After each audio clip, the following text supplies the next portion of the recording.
It's wonderful to be here. To be honest, the reason I started engaging here at Berkeley is because of Carolyn Merchant.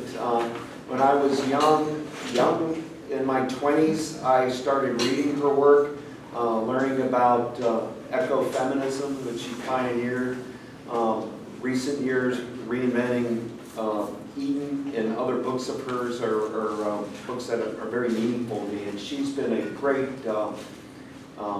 great friend, and thank you, Carolyn, for having me come here to talk. And she set up all these meetings, so I'm meeting everybody at a different place. And I hope when I'm done with my talk today that I'll get to talk to, answer any questions you might have that I'm unable to address in the presentation I wanted to make. With regards to what I'm trying to do before I get into my Franklin Roosevelt talk, is I decided to try to do a multiple volume environmental history.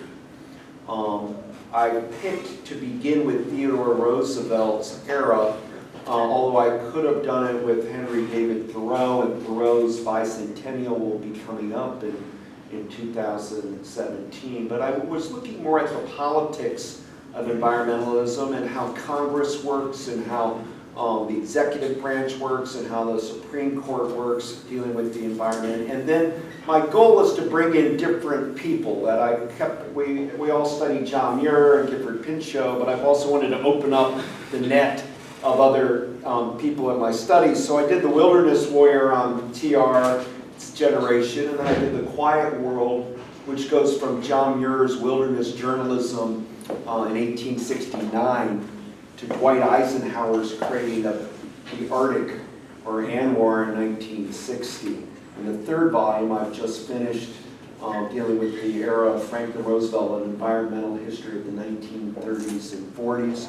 But because I've turned that into my publisher already, I've got a galley back. I'm well underway into the next volume, which is Silent Spring Revolution, dealing with Rachel Carson, who dies in '64. So I've decided to really focus on marine conservation with Rachel Carson and John F. Kennedy, because Kennedy's saved Cape Cod National Seashore, South Padre Island, and also Point Reyes here, and became a movement to do seashore conservation with Kennedy and Rachel Carson. So I'm mixing them together. I had to find an era, because Kennedy's gone by '63 and Rachel Carson dies in '64. When Lyndon and Lady Bird come in, there's a different energy. And that next volume will deal with David Brower a lot more and other writers. And then I'm going to be writing about the birth of 50 years of the Environmental Protection Agency, who, and of course that Nixon era, endangered species, clean air and water, and all the rest. Incidentally, it's hard to believe that Nixon created the EPA, but I did, for Washington State University and the University of Washington combined, a long oral history of William Ruckelshaus, the first head of the EPA, because he didn't want to do a memoir, but he wanted to tell all the stories from the environmental movement. And he told a story to me that, how did the Environmental Protection Agency get created in 1970? And there are a few different reasons. One was the first Earth Day, and CBS News trained cameras on protest and Earth Day rallies, and so the media started treating it. In fact, Walter Cronkite came in January 1, 1970 and said, now that Neil Armstrong went to the moon, and CBS has done all that moonshot stuff, now we're going to make 70 the year of the environment.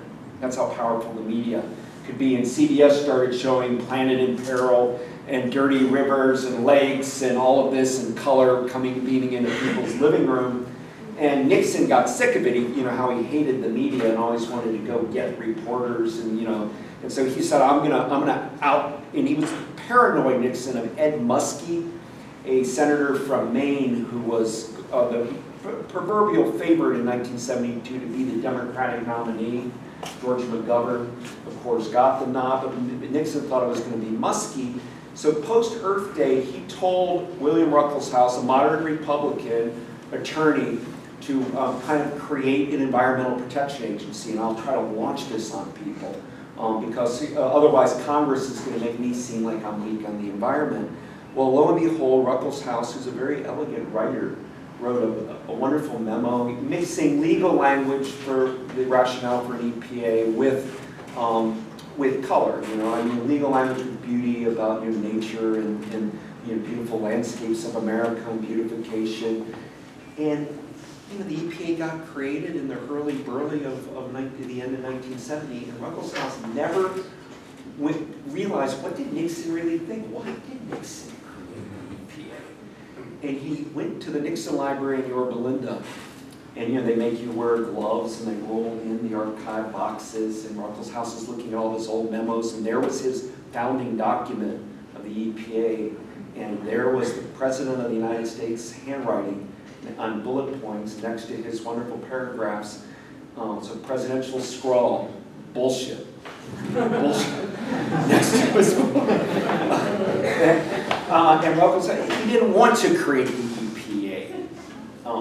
Nixon. He was forced to create it because of the combination of environmental movement of the 60s, of the activism that was generated, of things like going to the moon. When Bill Anders took his photograph called Earthrise of showing, lonely, fragile planet Earth floating out there. And I interviewed a lot of astronauts. I did the official interview of Neil Armstrong for NASA. He was a bit of a hermit. He was the only one. I asked Neil Armstrong, I said, do you ever just look up at the sky at night and see the moon and say, oh my gosh, I put my feet up there and I walk there? And he's an engineer. He said, no, I never look at the moon. I don't. And he wasn't kidding. But all of the other astronauts you interview will all say they thought they were going to the moon, but what they realized is Earth. They all became environmentally aware because of their space journeys, of being up there and you're looking down at just how we're all sharing, one sphere. Well, all of this is to say I've been trying to see how do we get environmental movements? What are the roles of presidents, media, and the like? And I'm going to talk today about how Franklin Roosevelt did it. I want to begin by telling you that this is, guys, 5 days before Pearl Harbor. Franklin Roosevelt is in the White House, and there is a movement in Idaho. They created a place called Henry's Lake. It was going to be the 10th Mountain Division. And this was where we were training our ski troopers for World War II. And it turned out it was a breeding ground for trumpeter swans. The trumpeter swans were in Yellowstone, and the trumpeters were also at a place Roosevelt had called Red Rock Lake National Wildlife Refuge. But they liked this water, the water system there. The lake there, Henry's Lake, didn't freeze in the winter, and they stayed. And we spent $25 million to build this ski camp for the U.S. Army up in Idaho. And a woman activist named Rosalie Edge of the Emergency Conservation Committee started saying that the 10th Mountain Division, on the eve of American entry into World War II, must abandon the ski site and the training facilities because it is disturbing the trumpeter swan. And she lobbied Harold Ickes, the Secretary of Interior, who I write about a lot, and kept the pressure as a grassroots activist to the point that she got a reporter named Irving Brandt to bring the trumpeter plight to FDR's attention. And here's what Franklin Roosevelt writes to the Army just days before Pearl Harbor, and that with militaristic Germany and Japan and the burden of that on his shoulders. He wrote to Henry Stimson, his Secretary of War, considering the size of the United States, I think Irving Brandt is correct. Please tell Major General Adams, whoever is in charge of this business, that Henry's Lake must be struck from the Army planning list for any purposes. The verdict is for the trumpeter swan and against the Army. The Army must find a different nesting place. Exclamation. $25 million, guys, of taxpayers' money on the eve of World War II, and Roosevelt shut it down. They moved to Camp Hale, Colorado, and suddenly that's where David Brower got his training, right at this period in skiing, where he went to Italy, the great Sierra Club activist. And of course, you have the Brower Center right here. And Why would Roosevelt do that? Why would he weigh in on a trumpeter swan on the eve of World War II and boot the U.S. Army out and something like that and write it in a note they have to re-nest? And it gets back to the power of ornithology and the power of bird watching as a child. I've written about, let me tell you just briefly about something about Theodore Roosevelt. He was born in 1858. But in 1859, Darwin's On the Origins of Species was published. And in the Roosevelt household, this was like the text. Theodore Roosevelt's father was the founder of the American Museum of Natural History. He did the fundraising with it. A man named Albert Bickmore got him involved with it. And so it was in the family mix. And TR, at an early age, started collecting birds. In that era of the 1860s, when you were a young boy in 1870s, to collect birds, you would shoot them. You would shoot them and do taxidermy. He took classes in taxidermy with the last teacher, John James Audubon, a man named Bell. But his interest in birds became quite intense, Theodore Roosevelt's. And by the time, because he was born in New York City, Theodore Roosevelt's mother was from the South, from Georgia. His father was from New York. And the young Theodore Roosevelt found redemption in the West. He thought the new Eden was going to be in the West because all of the boys' magazines of the 1870s and 1880s were starting to do this Western vector. First-time photographs of Utah, Slick Rock Canyons. First time we started seeing Crater Lake in magazines. The photography in the 1870s and 80s stirred up a lot of people. And young Theodore Roosevelt decides he's going to be an Auduboner, if you like, for life. And he goes to Harvard, and as an undergraduate, Theodore Roosevelt writes his first book, The Summer Birds of the Adirondacks, as an undergraduate. I just tell you this to tell how much this bird love of ornithology and the Audubon movement is part of TR's life, to the point when he's president of the United States from 1901 to 1909, Theodore Roosevelt creates 51 federal bird reservations. And he starts these birds, and that's the birth of U.S. Fish and Wildlife. Today we have over 500 national wildlife refuges. But of that original 51, for Theodore Roosevelt, the first one was in Pelican Island, Florida. And the big issue there was 100 years ago, women that are coming here today would have come to an event, a speaker, wearing a bonnet and ornamental feathers. Because the fashion trend was to have feathers. Some women had hummingbirds on their but egret feathers. It became a huge feather mafia going on in Florida. And with semi-automatic weapons and with different types of boats, people would go to offshore islands, rookeries, and gun down all of the bird life, pluck the feathers, and you could see, and then eggs, steal the eggs also, and we are decimating species. I mean, you all know the story of the passenger pigeon. There were all of these great flocks blotting the sky, and then there are none left. Or in Florida, the flamingo had gone. And there became a movement run out of the American Museum of Natural History by Dr. Frank Chapman to save all of the bird life of Florida. And Theodore Roosevelt decides at Pelican Island, he pounds his fist down and says, I so declare it a federal bird reservation. Not worrying about the legal ramifications, a pure act of executive power. It was so angry about preservation of landscape and species in Florida in the early 20th century that our first 4 U.S. Department of Agricultural game wardens, 2 were murdered, point blank shot, trying to protect the birds of Florida. It was called the Feather Wars down there. And TR is starting to deputize people and put people into these places.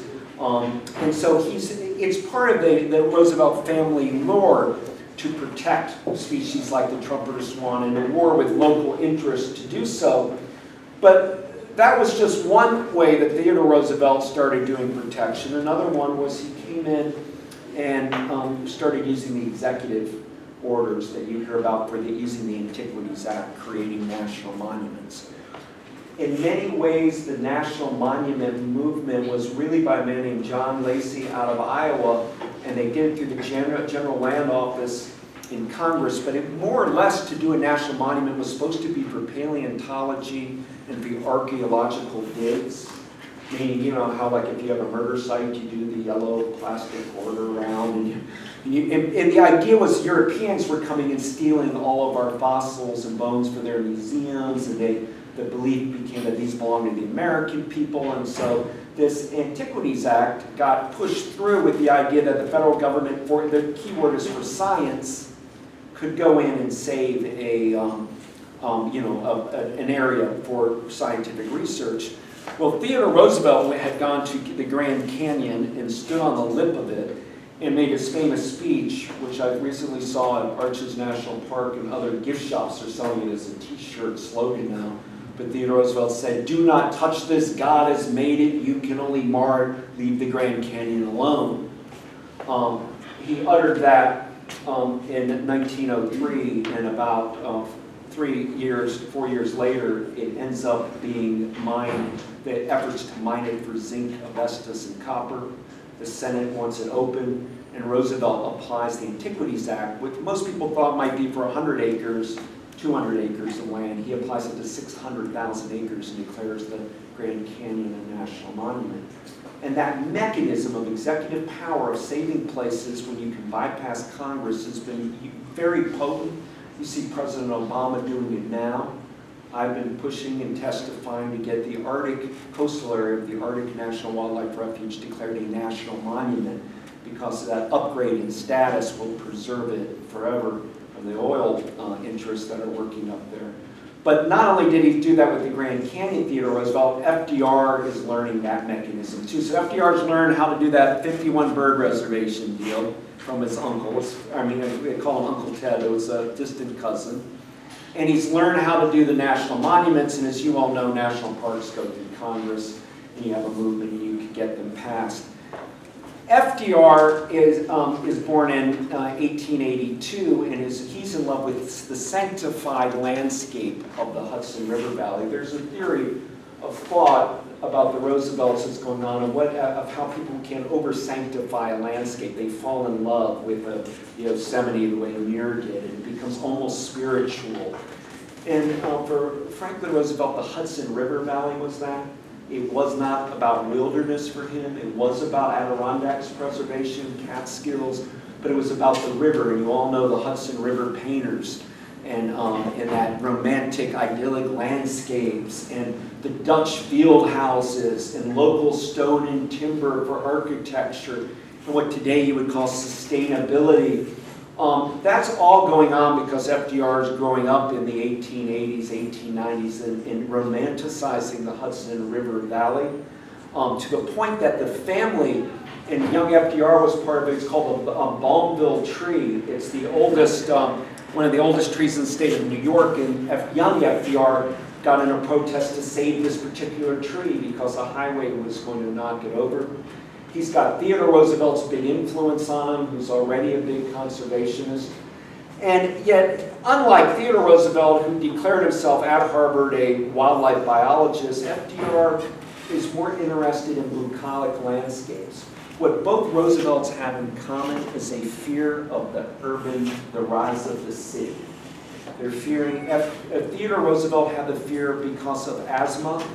He was always coughing and sick in an unregulated New York. And FDR ends up connecting environment to health also. You all know by 1920, I think Franklin Roosevelt gets polio. He gets it by swimming at Bear Mountain State Park up in New York, and he's swimming with Boy Scouts and picks up the polio virus. And yet, even after getting that from that state park, it's Franklin Roosevelt in the 1920s who leads the state park movement in the United States. The thought was Theodore Roosevelt was doing national parks, monuments in the early 20th century, but by 1920s there's this giant state park movement going on that FDR is hugely a part of. Add to this sanctified landscape state park movement is his marrying of Eleanor Roosevelt. And she's one of the unappreciated environmental heroes of our time.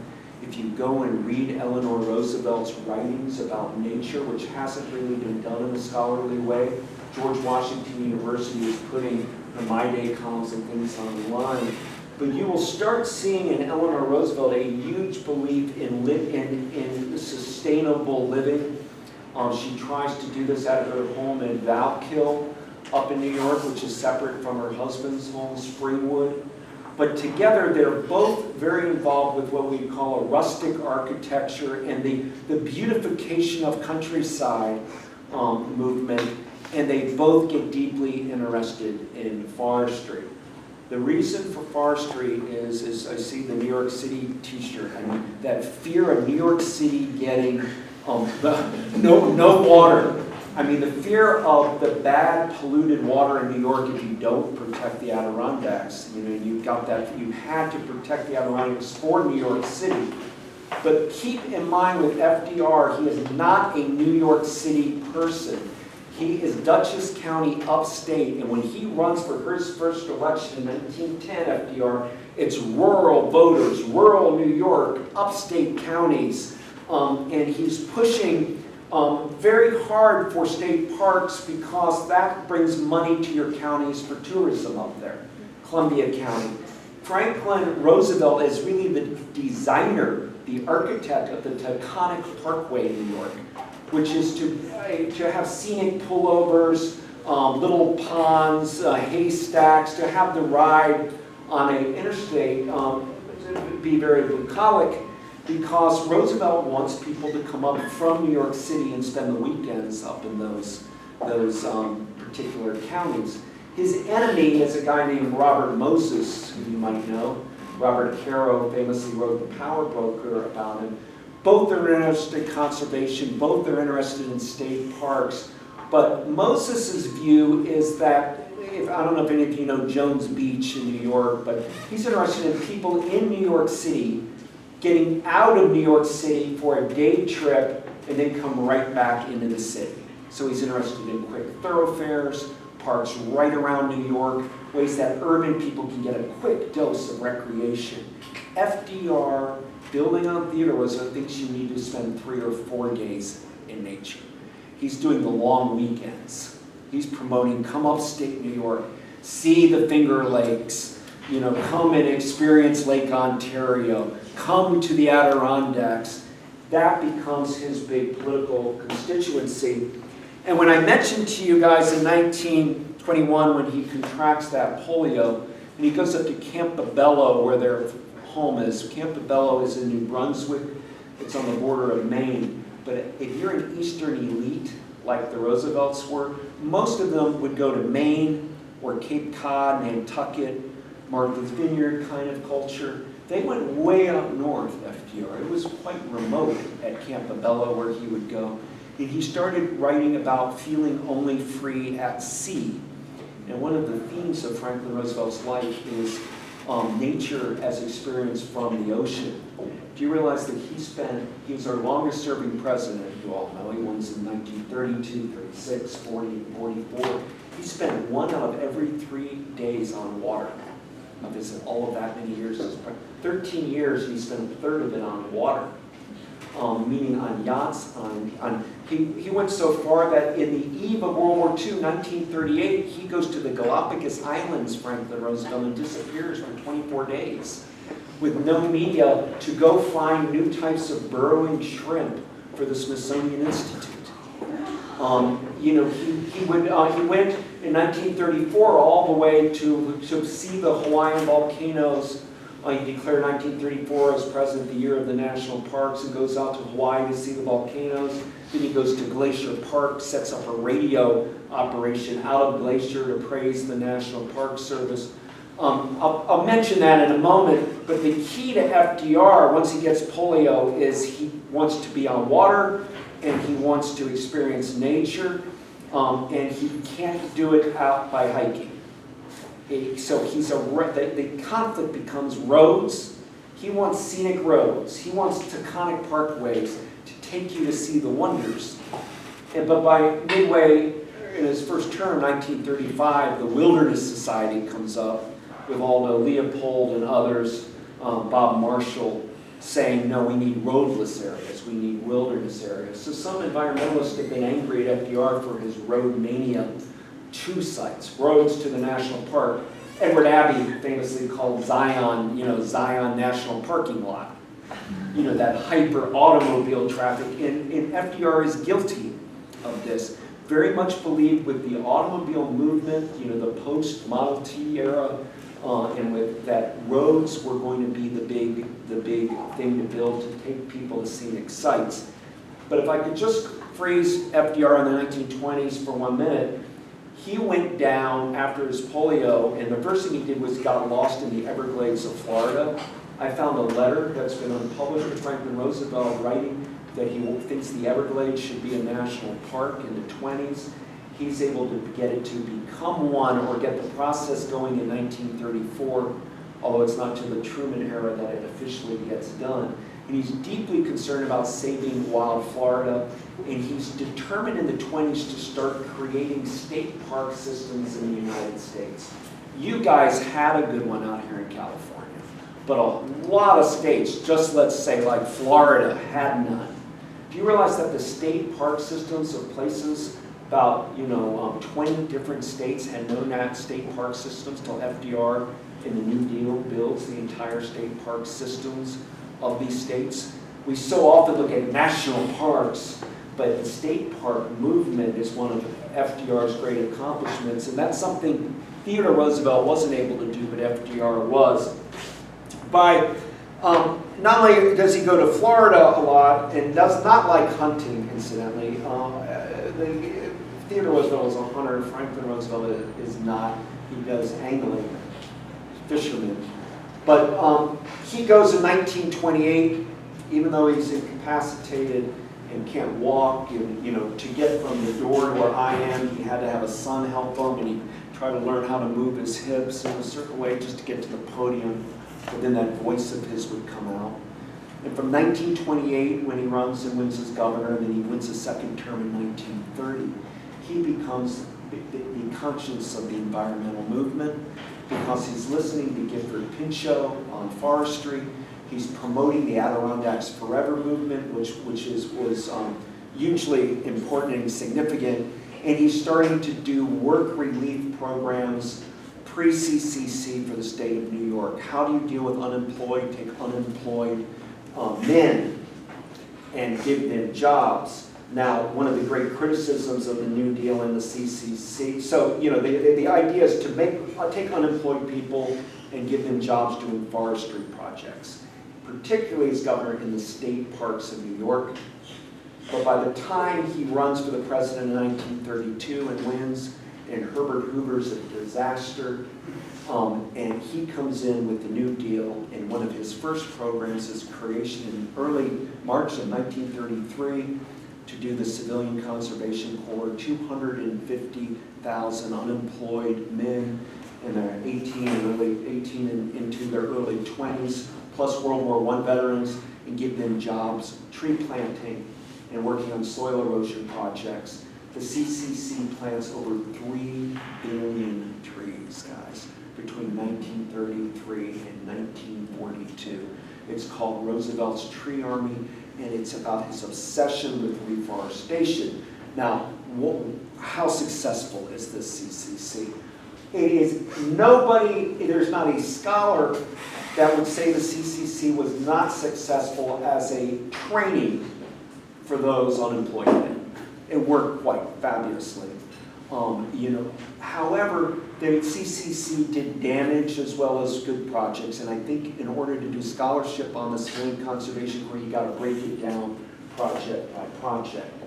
I'm going to give you an example of positive CCC and then an example of negative CCC, and this can be amplified many times. Take, for example, on the positive front, all of the bird life is being shot out.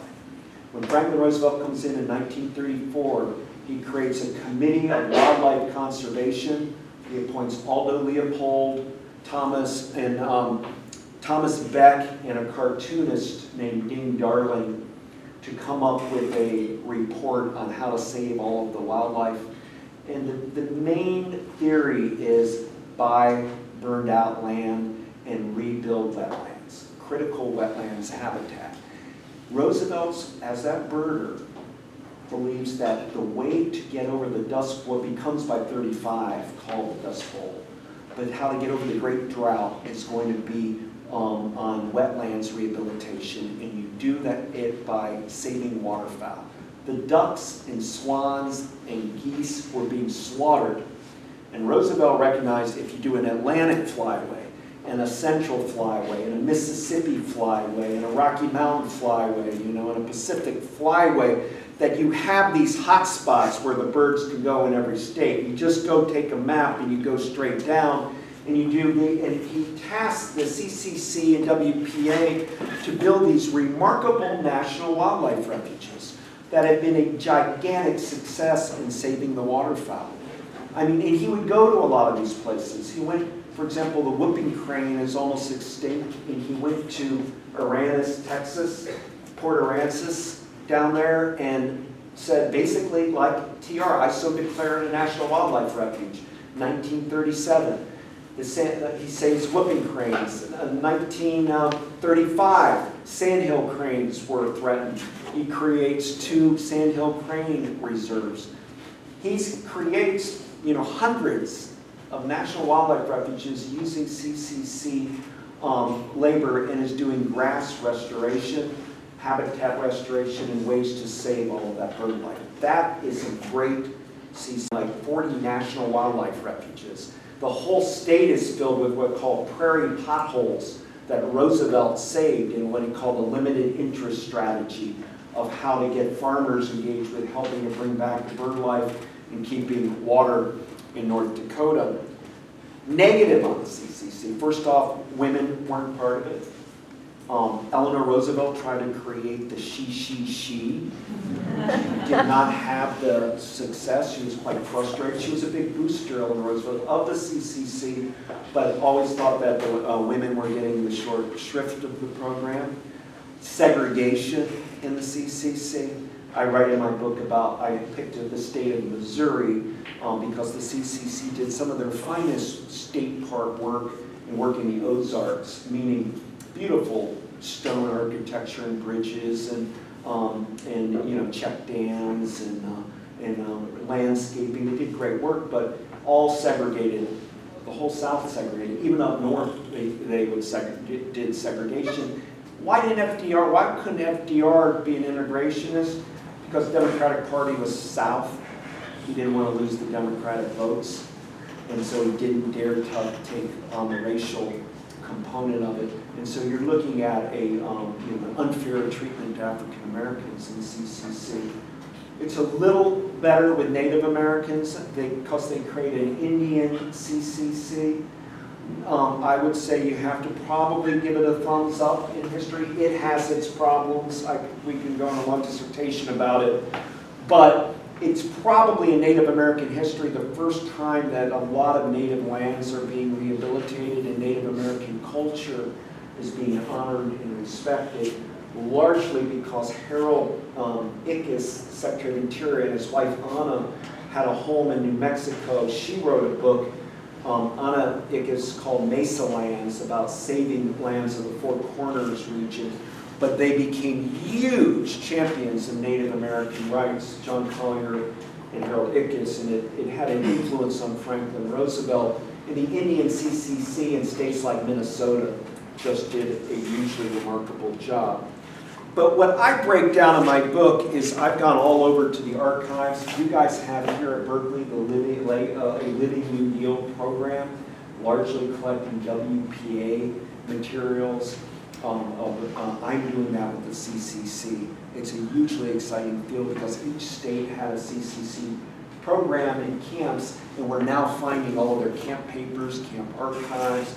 We're able to do a new analysis. So in my book, I couldn't cover every state, so I've been going to Idaho to do the CCC, Nevada, Missouri, Maryland. But out of all of this CCC and wildlife protection of the 30s, this is in the middle of the Great Depression, FDR creates Pawtuxet Wildlife Center. Up until Roosevelt, if you were going to, the big thing on wildlife in the federal government was often predator control, killing of coyotes, killing of wolves, exterminating, rodent control. At Pawtuxet, they start really doing animal rehabilitation. To the degree, guys, it's almost impossible to believe, but a state like Pennsylvania had no deer left. They're ubiquitous today. You know, when I'm telling you about, if you go to Kennedy Airport, Canada geese are like all over the airfield. There's so many geese in New York City area now, but in Roosevelt's day, pre-FDR, they were all gone. Out of Pawtuxet, they found new ways to allow species to rejuvenate. And it became a movement that Theodore Roosevelt used to say, to lose any species is like slashing all the Rembrandts. And that attitude of TR continues with FDR. They're doing, anytime Franklin Roosevelt would get a report on a particular species in peril, like the condor in California, he shut down national forest here to protect the condor. He did a fight to save the bald eagle. Conversely, Pawtuxet is doing all that great work is also where DDT is coming out of, and pesticides. And I think by World War II, you're seeing anything to win the war, and a lot of the government programs are now more interested in, you know, what was DDT, a way to control mosquitoes for soldiers, for malaria and all. So there's some negative effects to even the great program at Pawtuxet. But another big environmental question I have to deal with when you deal with the Roosevelt era is his dam-o-mania, the damming of rivers that Franklin Roosevelt's constantly looking to do. Today, you doing environmental science at Berkeley, and you're the best people here, you see the problems with dams. In Roosevelt's day, it was about public utilities versus private, and he was the side of public electricity and hydropower. So programs like the Bonneville Dam and Grand Coulee Dam and on and on TV at Tennessee Valley Authority. I think they've had a largely negative effect on environment, certainly on fish stocks. There's letters of Roosevelt trying to do fish ladders at the Grand Coulee Dam to save salmon and all this, and it doesn't work. And so there's a huge amount of criticism to the point where you get with Earth First, you get with people like Edward Abbey in the 1970s looking to get rid of the Glen Canyon Dam and the like. It's pretty hard to love Franklin Roosevelt if you love the American West and you're looking at all these dammed rivers everywhere you look. On the other hand, the reservoirs created in a time of drought like you have now, many people think it's prescient. The conflict you have as a scholar of the Roosevelts in reclamation and dams is just take Phoenix, the damming of a salt river. Yes, it worked. It gave electricity to greater Phoenix, and Phoenix wouldn't be one of the big cities in the world today. But should Phoenix have been built that big? And so I don't want you to think because I admire a lot of Franklin Roosevelt's environmentalism that I'm not deeply critical in my work on a lot of what he did too. It's a mixed bag. I'm going to tell you another example of positive FDR and the negative. A very positive thing, Eleanor Roosevelt used to say, you want to get my husband to do something, show him a pretty photograph. He was a genuine sucker for these things. I mean, when people would do nature photography. And if you want to see the power of photography in public policy, you can just study Franklin Roosevelt.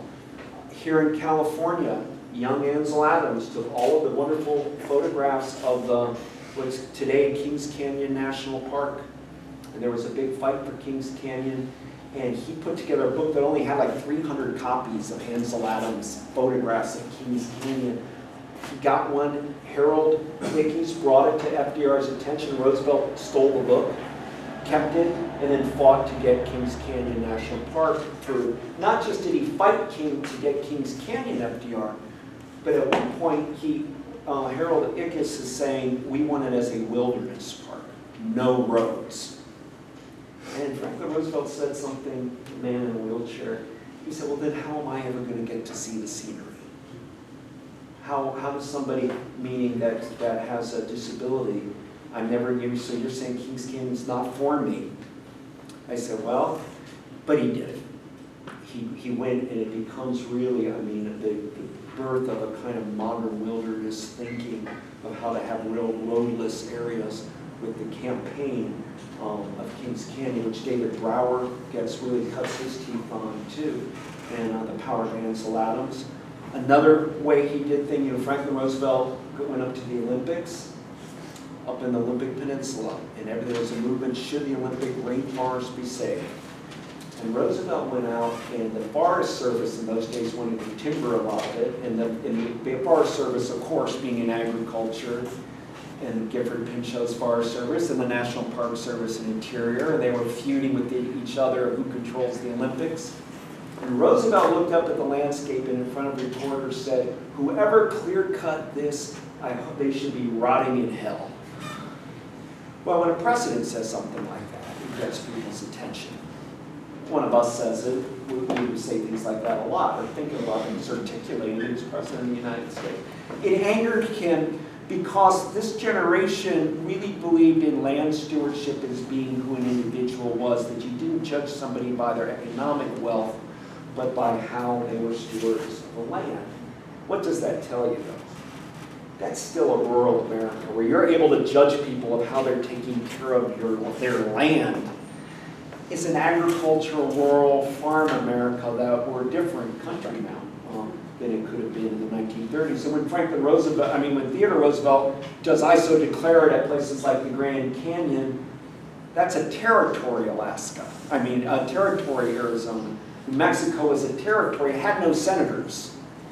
But the thing that I most admire in my research on Franklin Roosevelt for this book is his insistence that the East Coast had been neglected, that nobody was saving heirlooms on the East. And he really weighs in heavily on places like the Shenandoah National Park, particularly the Great Smoky Mountains campaign, which he gets done.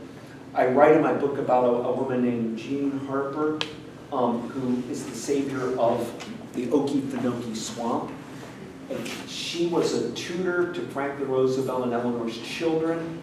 She went on and got a doctorate, and she was writing about folk culture of swampers in the Okefenokee as her Vassar thesis. And so she personally knew Franklin was writing him letters to the White House about saving the Okefenokee. He takes the time to write her. There's a great correspondence between President Roosevelt and her, and he saves the Okefenokee Swamp because somebody he likes is presenting him with why it should be saved. It didn't become a national park, it became a national wildlife refuge. And there are again letters of FDR furious that this was going to be a biologically intact park, zero timbering allowed in this national wildlife refuge. Another way to get to Roosevelt was a woman here in California I write about named Ravana Hamilton Hoyt. Ms. Hoyt lived in South Pasadena. Her husband had died. He was a doctor. She had a little bit of money. She was a progenitor of the Rose Bowl parade. Pasadena is the city of roses. She had a great interest in horticulture. But she became in love with the desert, with the Mojave, with the California desert in Sonoran.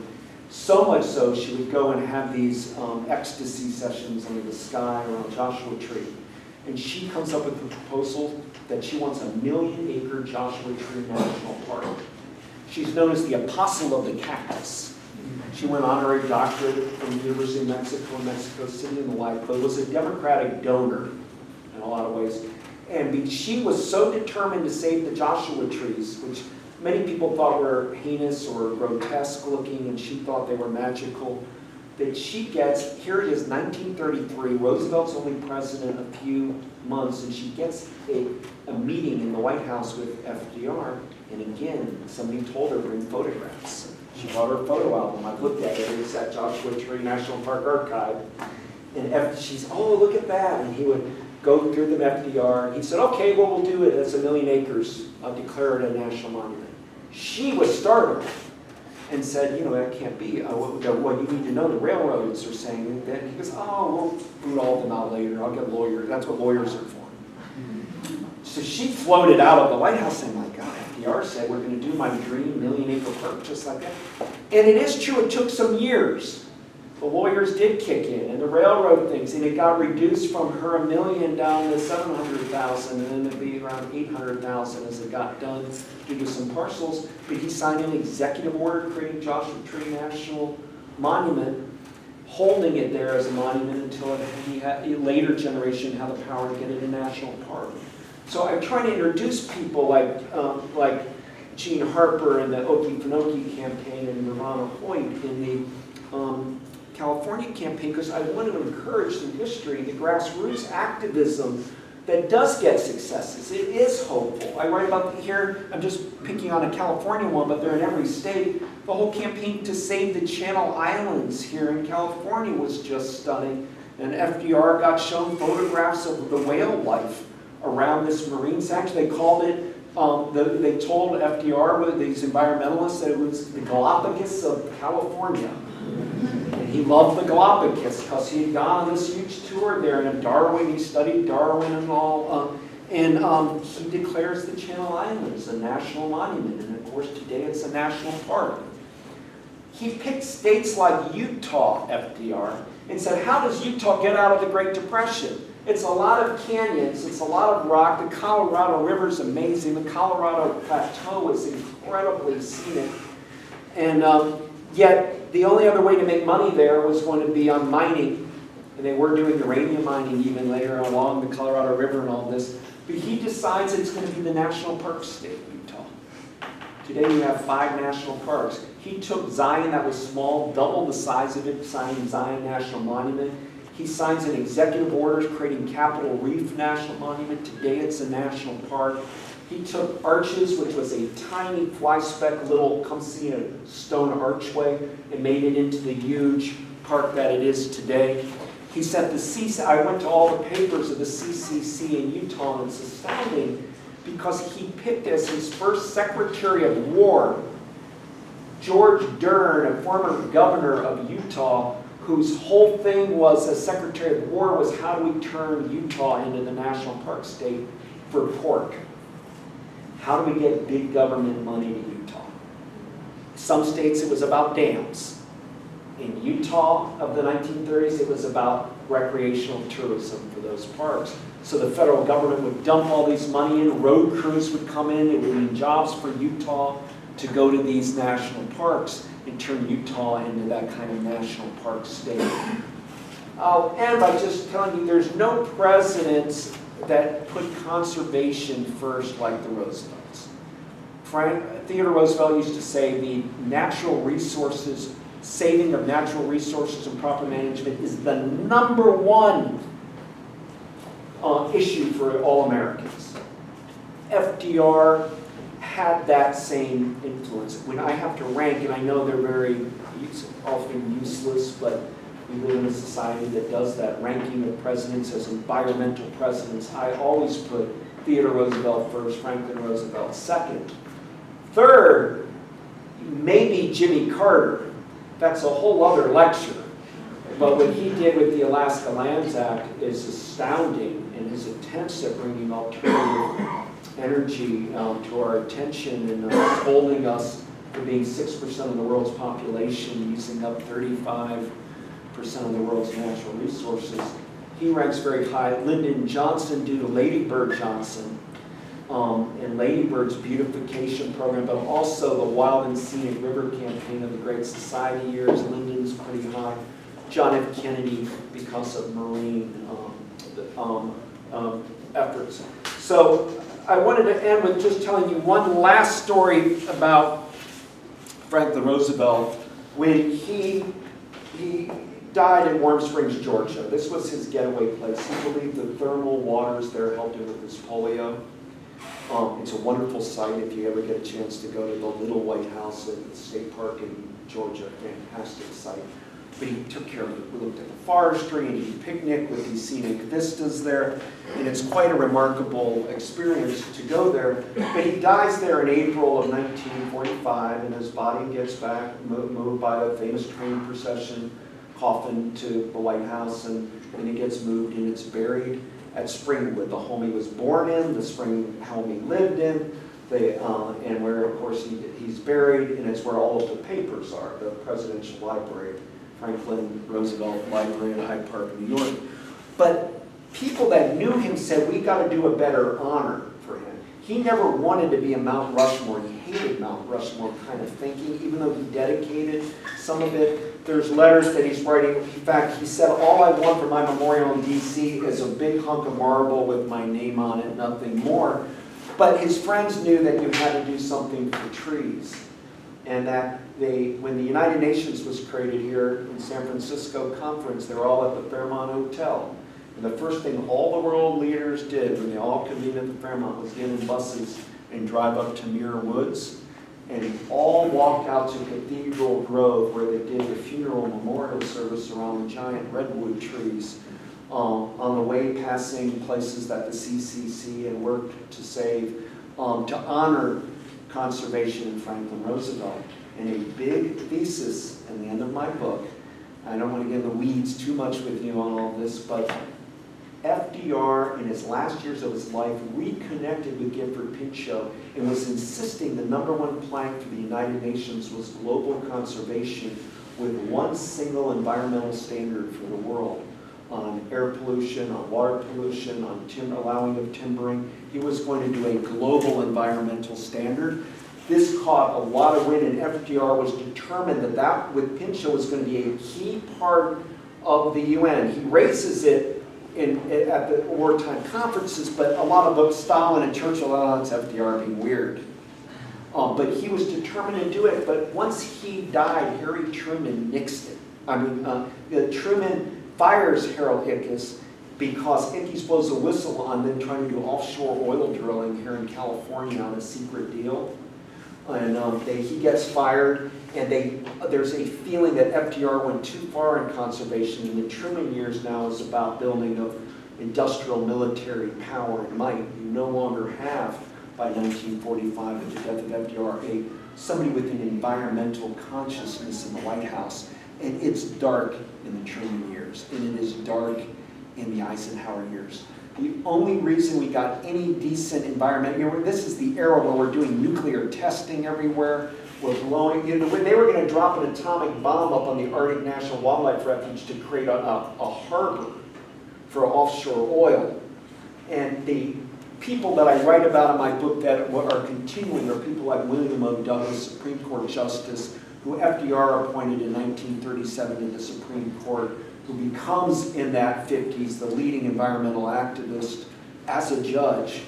In fact, he writes from 1960 to 62, he writes 3 books, one called My Wilderness on the West, Douglas, one My Wilderness on the East, and then a biography of John Muir for children. And you can see why Rachel Carson becomes so important, because the environmental movement is struggling. They do have successes like a dinosaur national monument, stopping of a dam. Ike, to his credit, Eisenhower, on his way out, his Secretary of Interior decided to demilitarize Antarctica and to create this huge refuge up in Alaska to try to save the environment of the Arctic and Antarctica. Eisenhower does that in 1960. He had an awful environmental record till then. He was doing it as a punch-out on his way out, so I don't want to make Eisenhower an environmental hero. But by William O. Douglas embraces Rachel Carson's Silent Spring as her great ally. And Kennedy, William O. Douglas was discovered by Joe Kennedy. He's the Kennedy's justice. And people like Wallace Stegner, the great California writer, goes to work for the Interior Department of Stuart Udall in the Kennedy New Frontier years. And yet it's still conservation, guys. The word environmental doesn't kick in until later in the 1960s, where I'm going to pick up with. But anyway, I thought my book comes out. I hope you get a chance to read it. And I wanted to open it up if you have any questions for me. And thank you very much.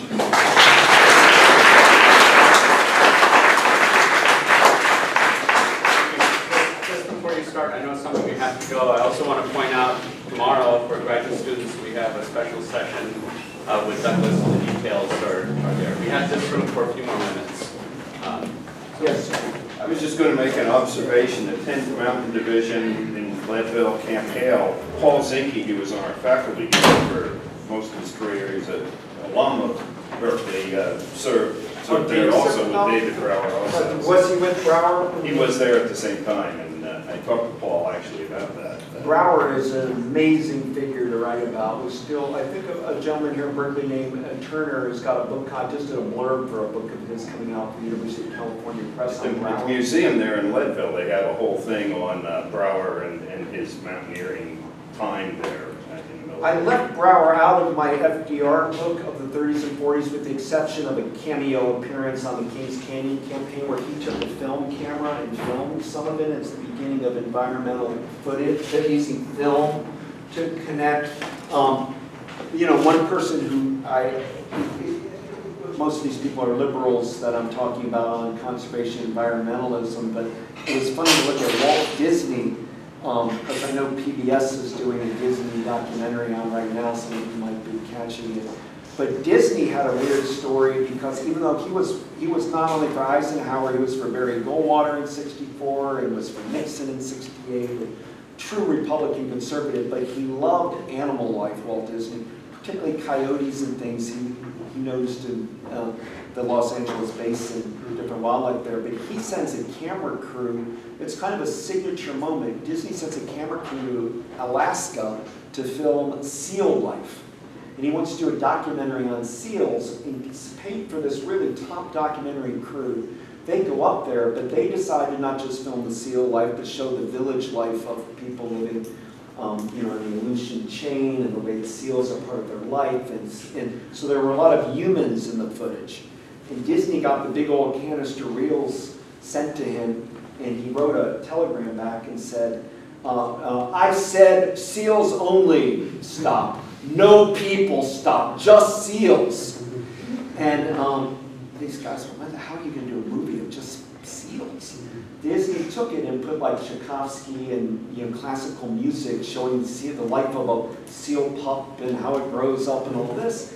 And even though he was the big Walt Disney, you still had to have distribution for movies, just like you do now if you do an indie film.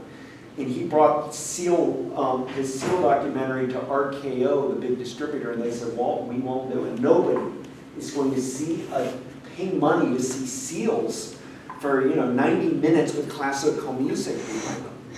Well, Disney went and rented a movie theater in Pasadena and ran it for a week with nobody in attendance. But if you could claim that you had at least a week showing, you could qualify for an Academy Award for documentary. And because he was such a superstar, once he ran it for that and got himself to be nominated for a documentary with the famous name, maybe like Michael Moore, you might just check mark it off because you've heard of him, right? I mean, Walt Disney, and so he won the Academy Award for his seal movie, and it got distributed widely. And it started creating a great new consciousness about seals, and he started doing it then with wolves. Much criticism on a lot of Disney's movie, these true life adventures and all. But it pricked the consciousness of a lot of young people to get involved with animal protection movement, some of those Disney films. In the same way the Bambi cartoon was seen, and parents that were going hunting, suddenly kids, Daddy, you're not shooting Bambi, are you? And he's kind of they're people that you can see making an influence on environmental consciousness you don't always expect. But I think it comes from the heart, and I think that you have to love rivers, love the ocean, love animal life. You've got to find a passion. Theodore Roosevelt's passion was wilderness.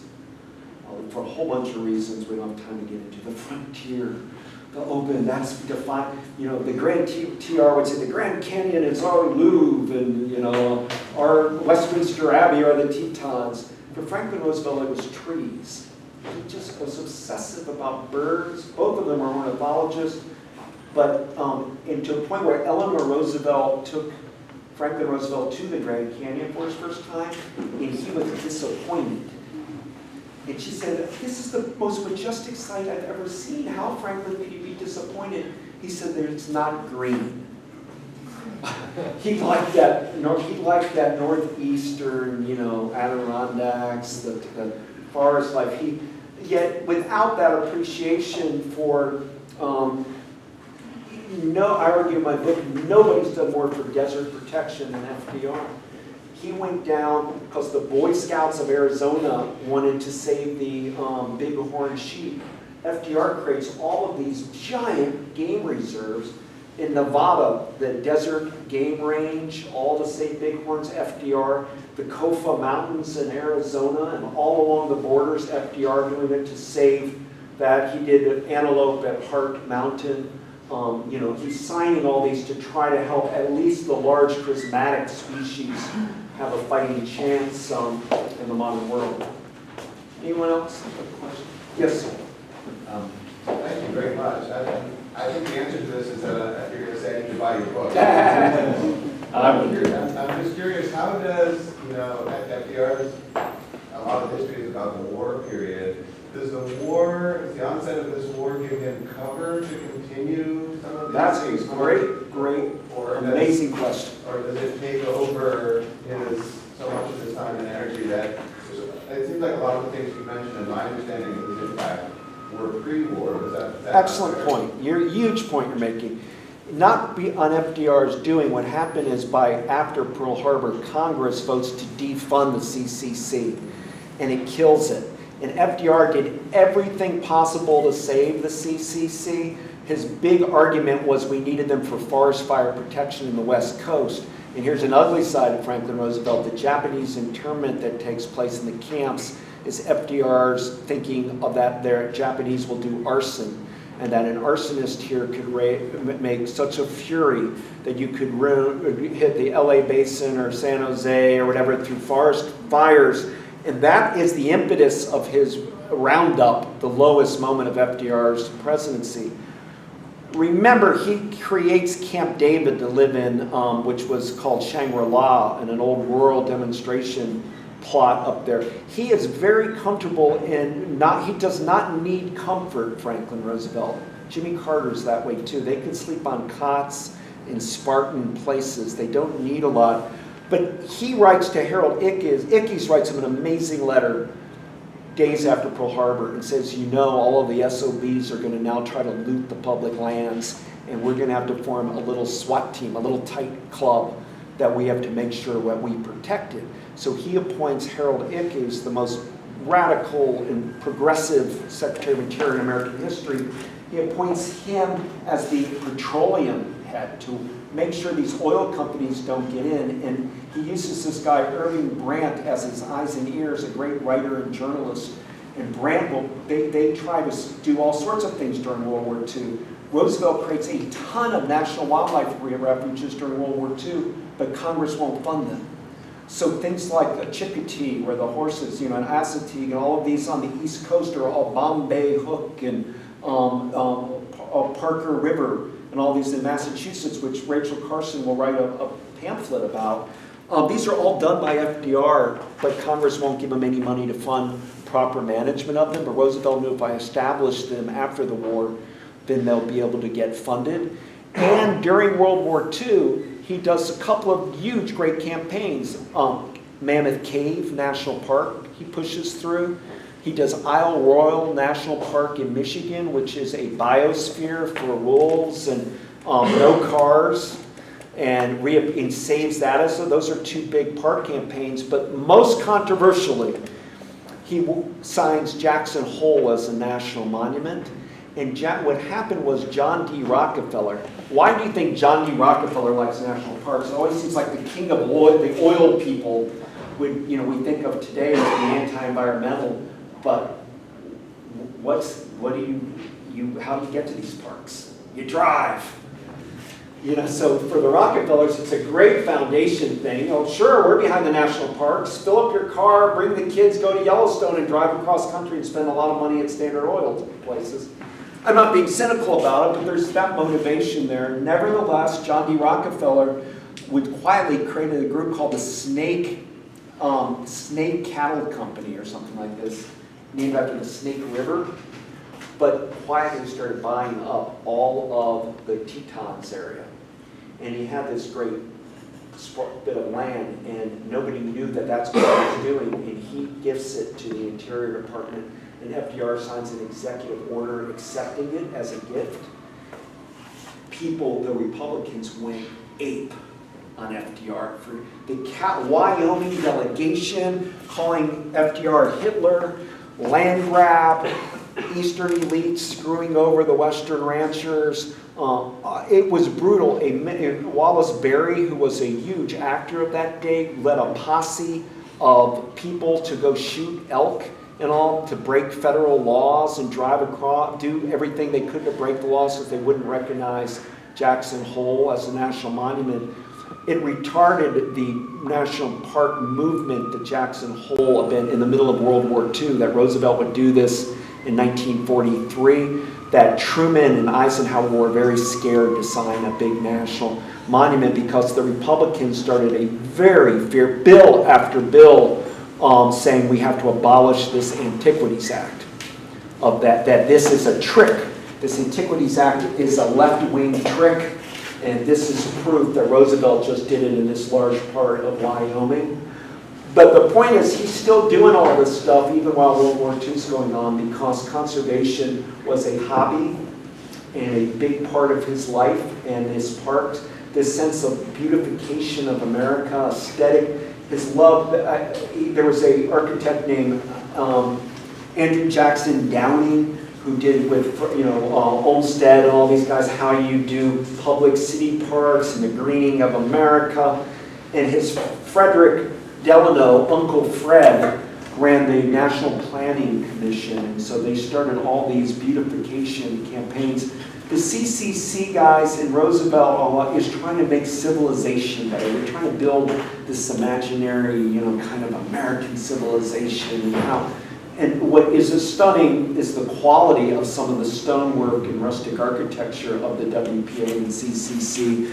Not just the murals and all of that, but what they were able to do in a very tasteful way. You could go to any national park and spot the CCC building. It's the one that has the architectural integrity to blend in with nature and not try to dominate it. Well, that's just terrific. Thank you, Douglas. Okay, thank you guys.